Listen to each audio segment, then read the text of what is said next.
Welcome back to GEMS podcast. For those of you that are new to the community, I am Miss Genesis Amaris Kemp, the founder and host. For those seasoned listeners, thank you so much for listening to another segment. With me today in the hot seat is a special guest by the name of Stephany Ley. She is going to be joining this fun conversation, and we're going to be talking about some of the incredible things that she does on the forefront as well as behind the scenes. But let me tell you a little bit more about who Stephany is so you can connect the dots. So, Stephany Ley wears many hats, but at the end of the day, there is one common denominator, and that's the drive to advocate for those without a voice. By using the tools and experiences given to her, her hope is to provide support and resources that many people deserve but don't often have access to, and balance the scales of health and social disparities. She's passionate about providing quality care to families and working collaboratively with her colleagues to promote health. The longer she does this healthcare thing, the more she realized that people in her community thrive better when we all work together. It's definitely each one reach one, and it takes a village, y'all. In addition to her role as director of marketing and sales for Rumble Tough, a company that manufactures various products including breast pumps, medical device, she serves her community as a international board certified lactation consultant, also known as the IBCLC.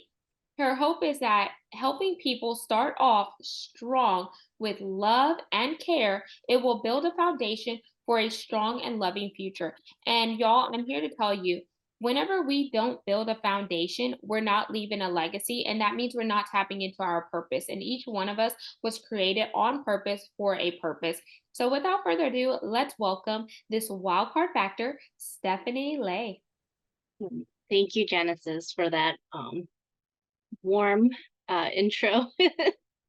Just relax. We're just having this coffee, tea chat, Yeah. or like I tell people, bring your vodka, bring your drink of choice, and just relax. We're pulling up and we're popping out to give people content that they're going to be able to utilize. I actually want to give the audience a chance to connect with you in a fun and personal way. So I like to do either a rapid fire question, a 10 question game, or an icebreaker so we could kind of ease in and they could connect the dots. So what are you in the mood for, Stephany? Uh, let's do an icebreaker. Okie dokie. So we're breaking the ice, y'all, with Stephany. I want you to share something about yourself that you have done in your life that was crazy to someone on the outside looking in, but it actually built your character. Or if you're feeling fun and frisky today, share something that no one else knows about you, not even those within your respective community. Hmm. Oh, these are tough questions. Well, this is probably not known right away until you get to know me. And I kind of sort of mentioned it earlier, but I plan my life around food.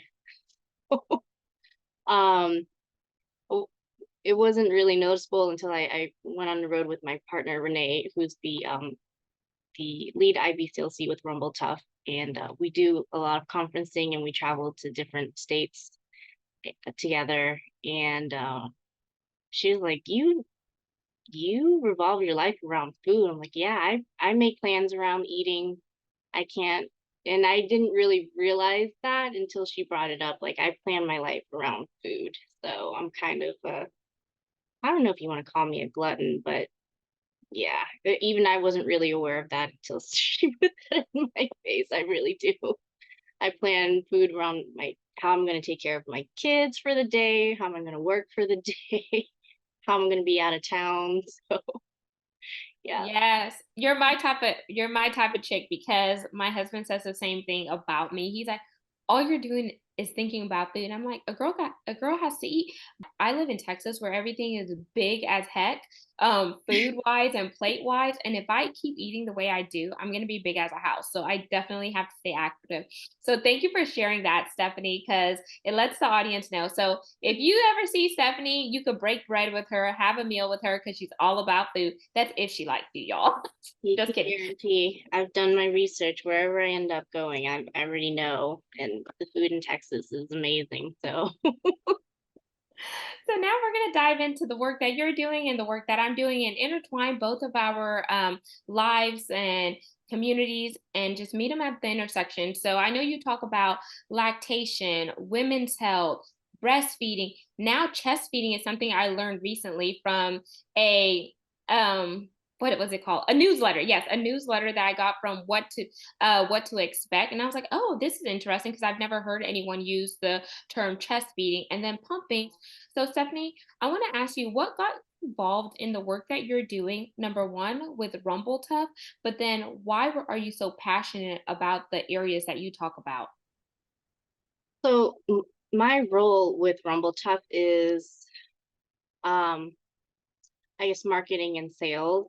I started off as at first just kind of the lactation consultant to make sure the social media content or any content that Rumbletuff created was evidence based, um, was also inclusive, using inclusive language. I'm looking at things from not just a lactation professional standpoint, but also as someone that's been a mother. My goal with Rumbletuff is, you don't necessarily have to use our products, but just know that the resources bleh, resources are out there, and to take the hand that's being stretched out to you, because it takes a village, it really does. I like that. And I could say, as a first time mom and a user of Rumbletuff, which we recently have partnered together, I could definitely say I like the Breeze Pump is the one that I'm using. And with breastfeeding, some people cannot breastfeed or chest feed, or they may have issues pumping. And there's so much material that's out here in the market, which between various breast pump companies. Then, Mm, if you're going through a DME, a durable medical equipment supplier, they only give you options for certain breast pumps. And you're like, okay, how do I know what suction level to pick? How do I know, like, if I need the massage mode? How do I know, like, how much milk I'm going to be producing? And there's so many things. But one thing that stood out about your well, not your company, but the company that you work for, Stephany, Rumbletuff, is the fact that you all offer a free lactation consultant with the purchase of a pump, which a lot of these bigger brand companies do not offer that. And let's be honest, a lactation, IB, IBCLC, they can be pricey. They could charge hourly rates, and a first-time mom, whether she's a homemaker or she's out in the workforce, she may not make the amount of money to pay for that when she actually needs that tool as well as resource. So the fact that y'all throw that in and the pumps aren't as expensive as some of the other ones on the market, that's already a kudos. Sometimes you will see a dip in your milk supply and you may not know why. So if you have access to someone of your background, or Renee, who's also on your team, or anyone else, then they could help you work through some of those issues to get you back on track where you won't say, oh, the breast is not for me, or I'm done with this. Maybe you need to factor in your nutrition. What are you eating? Are you staying hydrated? Are you stressed? Is your body going through internal stress or external stress? There's so many various factors. So let's unpack this because I want to make sure that we're putting out enough content for someone who's like me, new to it, but then now you're true to it because you can't give that baby back. Or that seasoned mom that's like, oh my gosh, my kids are 7 years apart, or they're 10 years apart, or whatever. I can't even remember what this felt like. yeah, thank you. Actually, that you kind of touched into some of the questions I didn't want to miss, is kind of like what challenges that you faced as a breastfeeding or and pumping parent, and with those, what kind of advice would you offer to new parents that are just coming into this or preparing to get into this?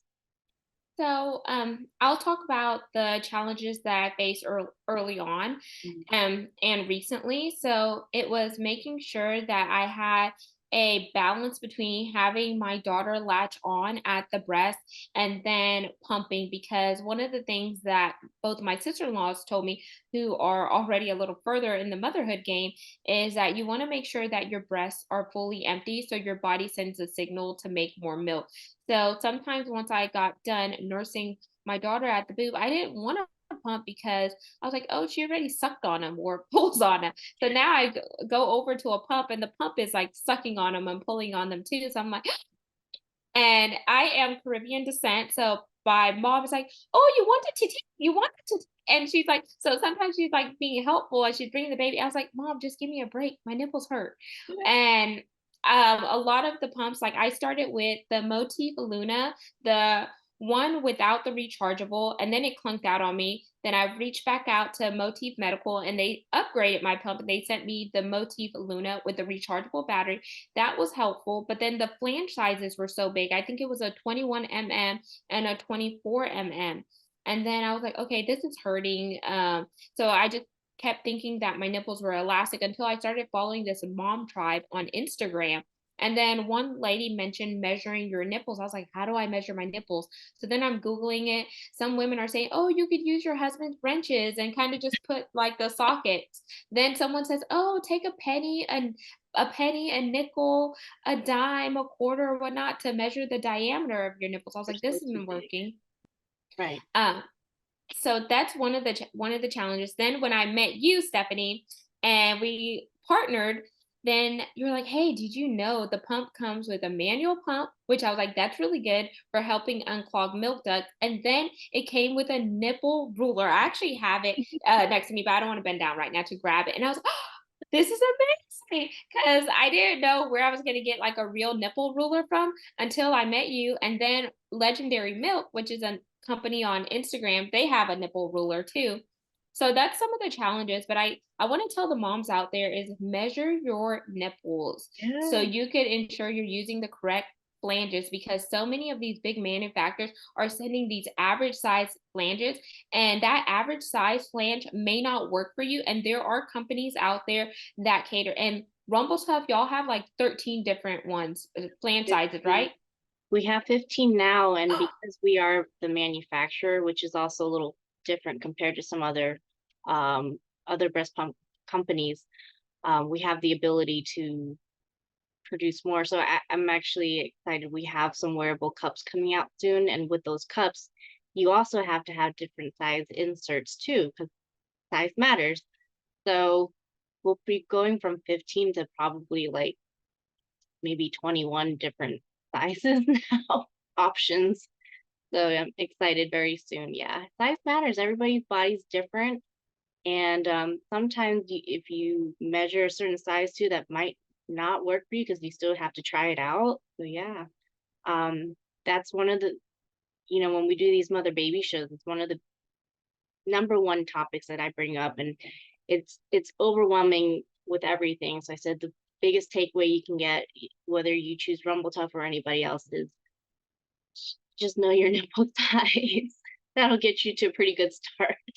I have, moms on their third or fourth babies coming up to me saying I was just never a good pumper, and you ask them like, well, what size were you using?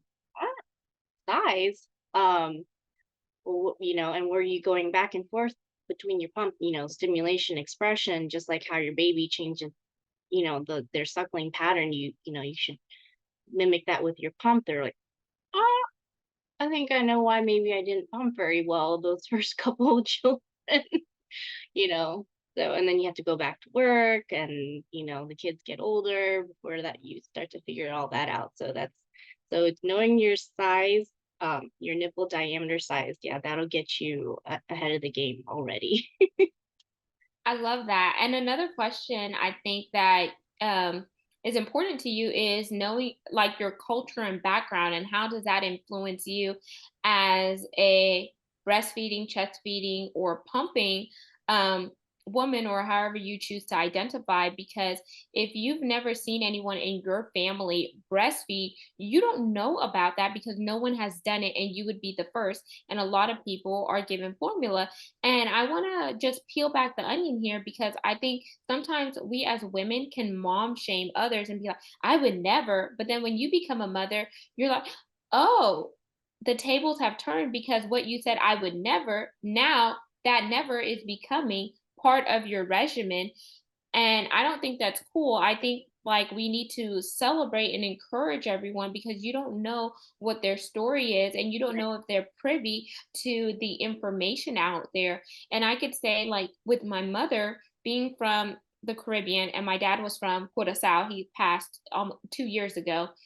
Some of my aunts and uncles, the information that they were giving me is rooted from the Caribbean. And whenever I tell them, "Oh, I'm pumping," like my aunt who's visiting right now from the Caribbean, she's like, "What is that?" And then she's like, "Wait, wait," and she's like, "Wait, yeah, tell me how that pump work, how that work." And then so I was just showing her, okay, this is the tubing, this is how you put it on, this is the stuff. She goes, "Oh, again, back in the day, we didn't have all that thing. All I would do is just wipe off the bubby, put the pick me on, and just go." And I was like, okay. And so it was just hilarious because times have changed. And she's like, they didn't have that. You just wipe off your breast, clean it off, put the baby on, and that's what you did. And Yeah. I'm like, so it's interesting. Or they'll tell me, oh, back in the day, we would be feeding the baby food already. And I was like, well, the pediatrician doesn't recommend solids until 6 months or until your baby has head and neck control. And then they'll respond, did you die? Did you die? And I'm like, no, I didn't die, but times have changed. It's a lot that you have to consider when being, it's you are the product of your environment, so you have to, you know, give honor to your background and your culture. Everyone is going to give you advice in the best loving way, and there is a balance to everything between our cultural background and then, where we are now. And, just for example, too, my mom, my both of my parents came over here after the war. War had ravaged their countries and they escaped. And my mom did not speak English very well after she had me, and she developed gestational diabetes. And she thought um, if she breastfed me, that I would get the diabetes. Um, but she wasn't comfortable to ask anyone about that. There was just that um, cultural miscommunication or under communication. Meeting so many different people with different backgrounds, you do have to consider that there may be historical trauma as to why this person might feel pressured to breastfeed, you know, more than the average person. And that's like a whole nother, I think that's a whole nother podcast episode we could talk about. But there's a reason why we have certain celebrations every couple months for different cultures. And it's because historically, um, that's left an imprint um, on our generations as well. So yeah. Absolutely. And I love that you said it has left an imprint on different generations. But even though it has left an imprint on that generation, we are here for, forward facing and future looking. And, even though history doesn't necessarily repeat, one of my previous guests said that it rhymes. And we could take what we learned from history and we could advance it and make innovations and make solutions so it can be easier without feeling any guilt, shame, or remorse because we're not doing what they used to do back in the day. But if you think about it, are they still wearing the clothes that they did back in the day? Or are people still using certain things? No, because technology has advanced and the world has evolved. So why can't we as individuals? And I feel like motherhood, there's no manual, and there's no manual for parenthood. There's no right or wrong. So for like any parent out there who's struggling with resources, or you feel like inundated, or you just feel like, oh, hopeless, I want to let you know asking for help is not a sign of weakness. It's a sign of strength, because it is helping you gain the knowledge, the wisdom, the intelligence, and etc. So you could be better for yourself and better for that precious bundle of joy, or bundles of joy, that depend on you. So consider that whenever you say, oh my gosh, if I ask this question or if I reach out, how are they going to view me? How are they going to see me? What are they going to think? Who cares? That's not your business to control what they say or think. Your business is to make sure that you're whole and complete for yourself and the person that's depending on you that cannot fend for themselves. That is your main goal. And when you are able to tap into that and realize that, you gain your confidence, you boost your morale, you're able to have peace, you're able to have harmony, you're stripping away judgment, and you're letting go of the BS and the fluff, and you're really taking ownership back and saying, I'm going to own this and I'm going to rock it out. And if I mess up, I know tomorrow is a new day to get it better and get back on track. So give yourself grace and mercy, y'all. And I'm telling you this because I've dealt with it, because there are many times where I felt like quitting, but I said, if I quit, I'm not quitting on myself. I'm quitting on my baby girl that's depending on me, because she is not able to feed herself and take care of herself. And, I look at my husband, I'm like, do you have any boobs you want to whip out and nurse? No. I wish. But they can help in other ways. But yeah, I wish once in a while just help me out with that part. So, one of the questions I wanted to ask you is how did you get yourself into this profession that you're in right now? How did that come about?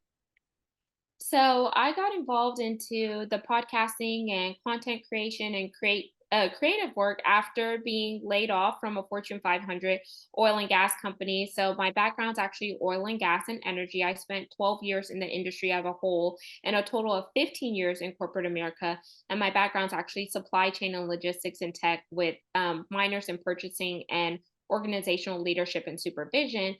And it was in the middle of the pandemic, so I was like, okay, I got laid off. Then no, first my father passed November 25th, 2020. Then a week later they called me and told me I was being laid off, so it was very inconsiderate in my end. So then fast forwarding, I started this show, Out of the Grief Journey. So way back in my earlier episodes, it's just me talking into the mic about grief and dealing with the pandemic, dealing with losing my dad, who my dad and I were super close. And then it metamorphosed into me interviewing fabulous guests such as yourself, doing brand partnerships and collaborations and etc. Then I wrote a book during the time called Chocolate Drop in Corporate America: From the Pit to the Palace, where I was talking about my truths of what it was like to work in a male dominated field and be the only woman of color a lot of times on my team, and trying to be seen and heard and taken serious, even though I do have the necessary um, stuff, that the necessary accolades and etc. that my competitors have and that my colleagues have. It was very hard, and all of that worked together for my good. Hindsight is 2020. I didn't see it back then because I was like, oh my gosh. But then I learned you could either do better or become bitter. And so I chose to do better. And now that's what landed me to what I'm doing now. And I love it.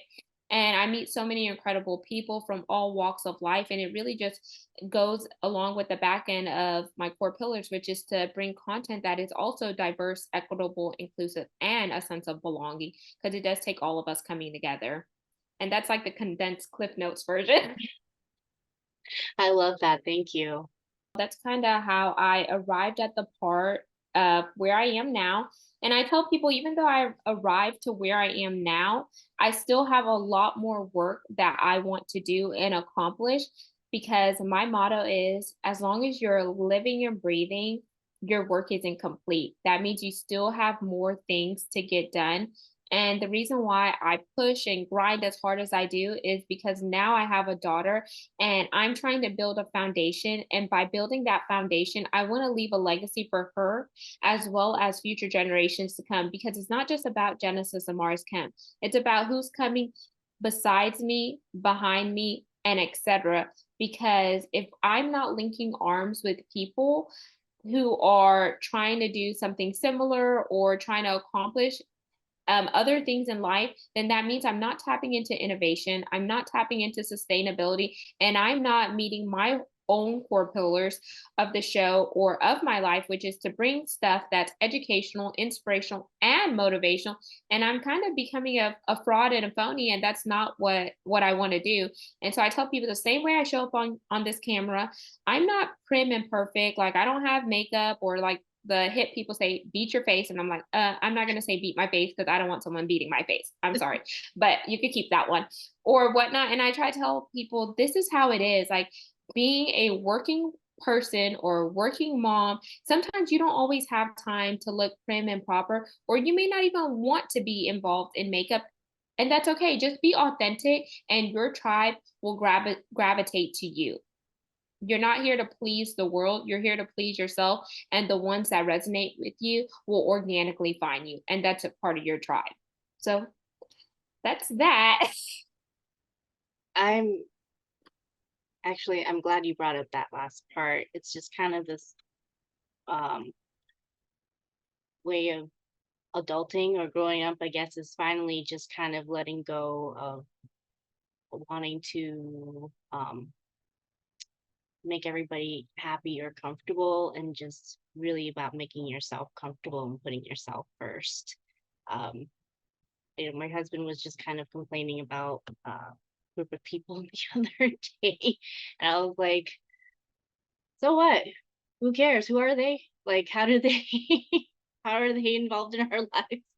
You know?" So yeah, it's if you can start to, you know, put yourself at a higher um, pedestal, and not in like a conceited way or anything like that, then you're able to then better take care of all those that are around you as well. Good example for them. I feel like um, it's kind of like it's kind of a common uh, theme when you go to when you visit families' homes, is, everybody is just trying to do the best that they think they can or they want to, and sometimes they just um, need some stranger in their life to tell them that they're doing a good job as they are. Yeah, I absolutely, because if you just tell yourself that I am good enough, I'm not where I want to be, but I'm working on getting to where I want to be. That is a part of self-care. When you think about self-care, you have to think of it on a holistic level. What does it look like for you emotionally, mentally, physically, and spiritually? And another thing, if you have a hard time putting yourself first, think about when you're flying on that aircraft. In the safety speech, it says put your own mask on first in the event of an emergency before you put on someone else's, which is a part of self-care. Because if you don't have oxygen and you can't breathe, how are you going to help that person sitting next to you that may be a family member or friend? So why do we keep putting everyone else's needs above our own, and then we're suffering at the end of the day? And you're adding extra stress onto yourself that wouldn't have even been added if you would have just set some boundaries. And that goes back to you breastfeeding, chest feeding, pumping, your lactation. Because if you have, like I said, internal as well as external stress, it can affect the way your body lactates, Right. or the way that you think cognitively, or how you interact physically with your baby. And babies are so smart, they could sense whenever your internal wiring is off. So I want you to consider all of these points, y'all. And we could definitely spend more time going into various areas, but Stephanie and I will probably have to get back with you on that. So if you want to hear more of this conversation, leave a review, share your feedback. But I'm going to turn it back over to Stephanie to see what other comments or remarks that she has before we close this show out. Um, I'm just looking over my questions here, but I feel like we touched up on a lot of good points. We made a lot of good points. So I don't really have anything. If you're struggling, um, don't beat yourself up because you're struggling. It's kind of like riding a bike. No one expects you to just know how to ride a bike right away. And, we get thrown into um, parenthood so quickly. And there's like, we didn't go to school for it. It just happens. And so, um, you know, there's resources out there that want to see you succeed. And Stephanie, for the audience listening in, whether they're listening to the audio or they're watching the video on YouTube, can you share your handles for Rumble Tough? Where do y'all hang out primarily on social media? And what's the company's website? So they can go out there, find more tools and resources, and help set themselves up for success. Sure. Our website is rumbletuff.com. It's rumbletuff.com. And that's a whole nother conversation on how the name got started. But uh, and we have our TikTok, Instagram, and Facebook. It's all Rumble Tough USA. So at Rumble Tough USA. Um, so we're really trying to kind of change the way um, pumping and parenthood traditionally was like, which I can tell you because I've been there. It's intimidating. So even if you don't choose Rumble Tough, we offer now a free no strings attached consultation, so you can decide for yourself if the products we carry is something that will work for you in your lifestyle. Amazing. And there y'all have it, y'all. You just heard Stephany Ley with Rumble Tough, and we put some rumble for your tough. And so if you enjoyed this conversation, make sure you like, comment, follow, and subscribe, and leave a review. Tell us what you like, what you didn't like. Reviews, feedback is a gift. So consider that, and there's no shame in the game. We are not just necessarily new to it, we're true to it. And the way we learn is by hearing from fellow listeners like yourself. So don't be ashamed to drop us a line. And make sure you share this content with someone in your circle, a mom, whether she's a new mom or a seasoned mom. There is a little bit of wisdom that we can all use because, like I said, we're better when we come together. And I want to thank each one of you for supporting this brand. Because of you, we're now ranked in the top 2% globally out of 2.9 million podcasts per the KPIs on www.listennotes.com.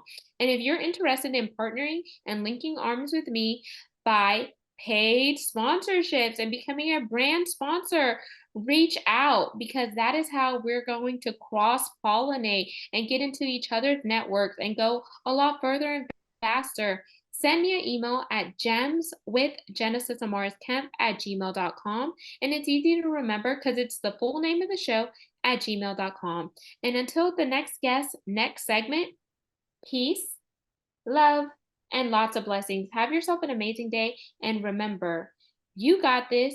You're in control. Say no to the fluff, set up boundaries, and give yourself grace. We love you and we wish you all the best. Thank you.